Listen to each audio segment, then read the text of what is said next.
atuo tanto aqui em Fortaleza quanto no interior do Ceará. E aí, esse júri, para mim, Roberto, já tenho 6 anos de advocacia, está sendo bem diferenciado, porque é um júri em que os 4 causídicos não chegam aqui pedindo uma absolvição. Mas não chegam pedindo uma absolvição porque esse argumento beira o absurdo. Beira o absurdo, mas nós teríamos tese para legítima defesa, negativa de autoria e principalmente porque no devido processo legal, no Estado democrático de direito, esse rapaz tem o que a gente chama, a priori, a presunção de inocência. Ele é inocente até que prova o contrário. Quem tem que comprovar que ele é culpado é o Estado. Mas, diante de todo o aparato desse processo, nós não temos como vir aqui e argumentar a negativa de autoria. Nós queremos que ele seja punido sim. E é muito difícil um causídico vir pedir que o seu cliente seja punido.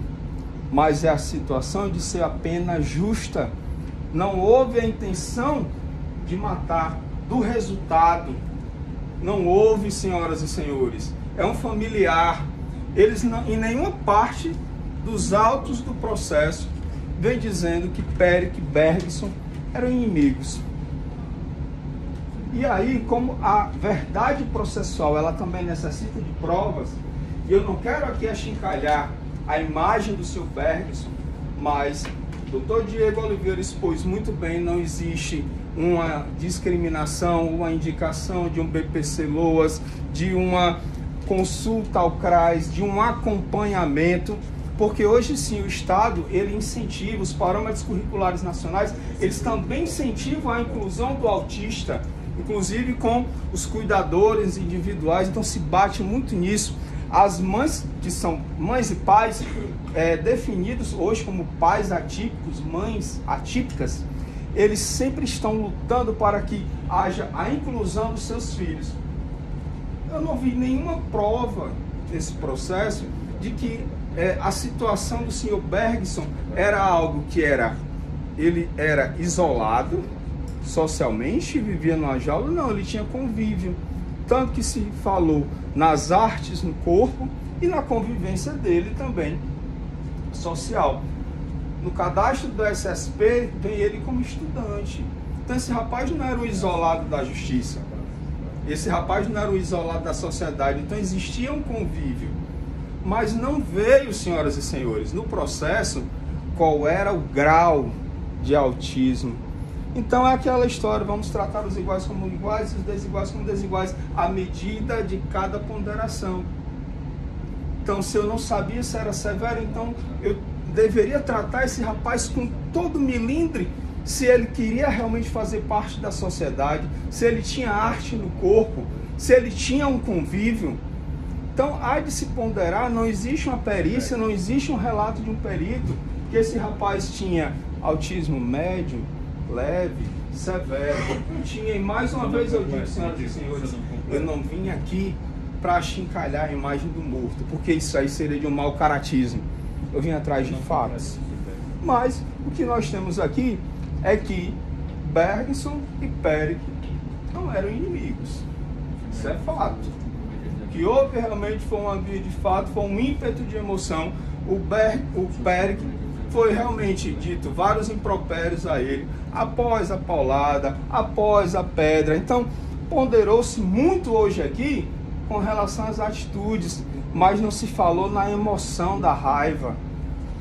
A raiva que você tem ao ser esculhambado, como a gente chama aqui, ou você ter a ameaça de uma paulada, ou realmente você ter o seu rosto dilacerado, ou pelo menos uma fissura no seu rosto, por uma pedrada.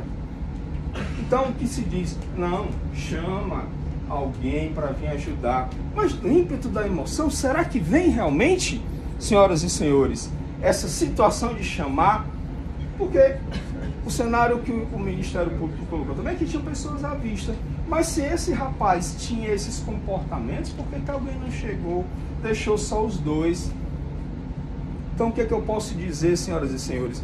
Não existe nos autos do processo algo que comprove a intenção do senhor Pérez de ceifar a vida do senhor Bergson, e eu digo isso com todo respeito à mãe dele.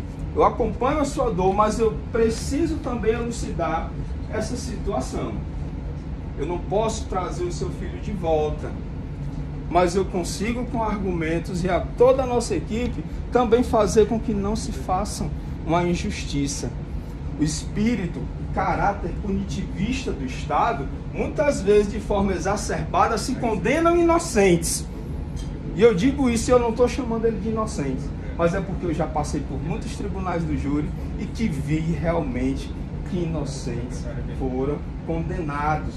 Então, o que eu peço, senhoras e senhores, é que não deixem, vocês, estou aqui mais uma vez para dizer a vossas excelências que não tem nenhuma palavra nesse processo que indique a intenção realmente de um psicopata, de um sociopata, de um assassino, quanto mais. Então não deixe, senhoras e senhores, o Estado do Ceará imprimir a tintas fortes no peito daquele homem a alcunha de assassino, quanto mais.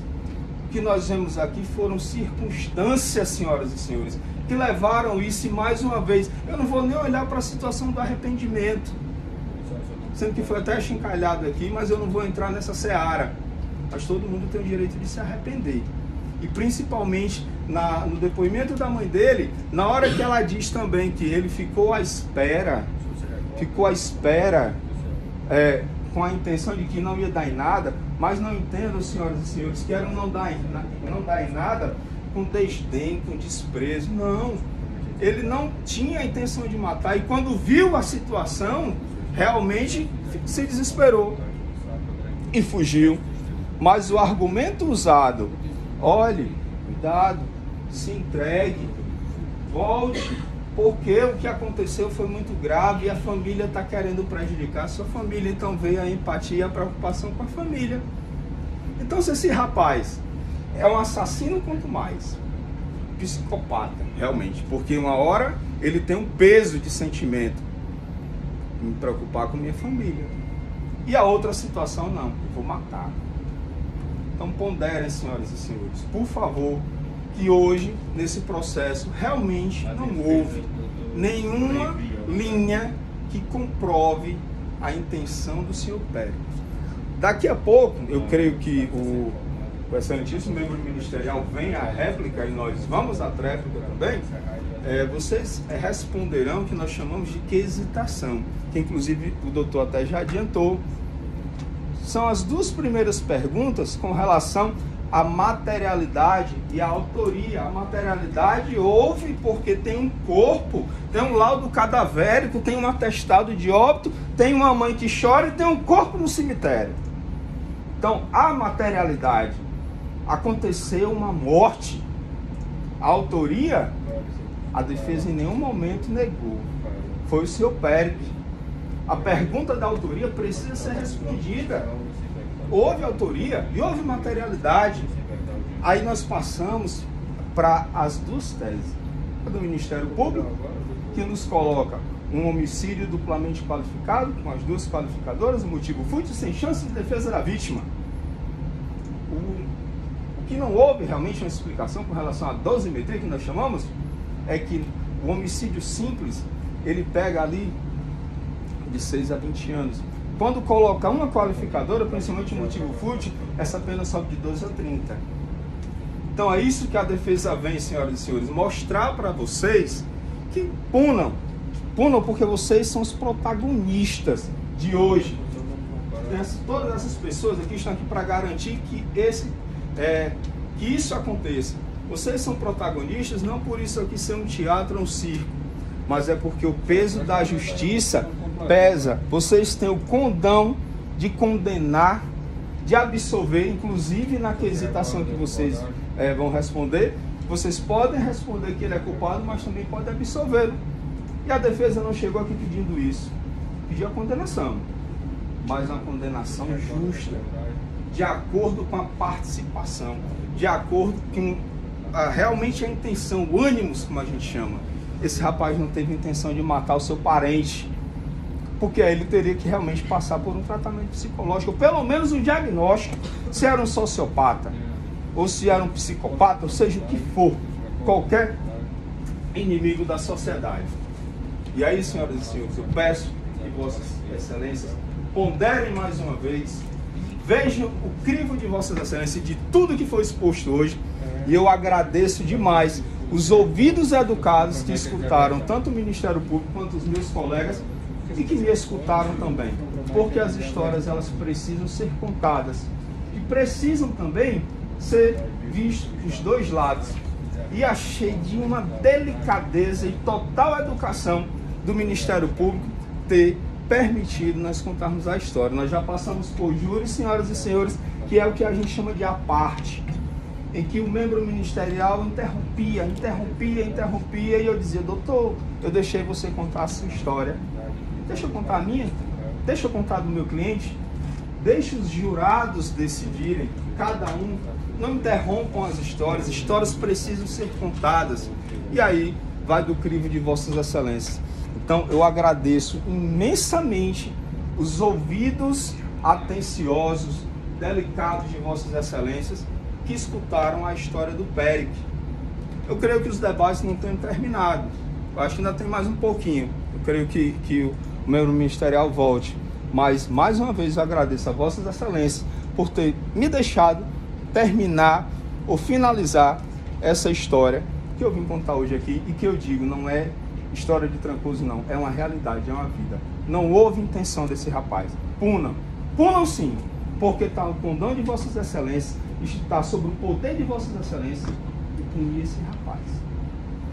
E se cometeu-se um crime, como se chama, que seja punido. Mas que não seja uma pena exacerbada, uma pena totalmente desmedida, de tirar 30 anos mais 30. Esse rapaz já é estereotipado pela sociedade, porque já cumpriu, já puxou cadeia antes. Então será que é tão fácil realmente? Não. Pega o histórico, a situação é essa, bota de novo. Será? Às vezes o Estado, ele fala muito em ressocialização, principalmente quando a pessoa cumpre sua pena ou progride de regime. Mas a ressocialização, principalmente quando você sai no semiaberto, e agora eu estou indo com uma parada mais técnica, mas eu já vou finalizar, porque agradeço demais a vossa excelência. Mas quando você sai, quando você está no regime fechado, vai para o semiaberto ou aberto, em que você tem uma tornozeleira aqui, que te permite o Estado te monitorar, você está com preconceito ali. Todo mundo vai te olhar, não importa a calça jeans maior que você use, não importa. Então a ressocialização muitas vezes ela não existe. Vou encerrando por aqui. Mais uma vez, meu muito obrigado por ter escutado a história do Péric. Reforço mais uma vez, pondere, use o bom senso de vossas excelências na hora da aquisitação. Muito obrigado.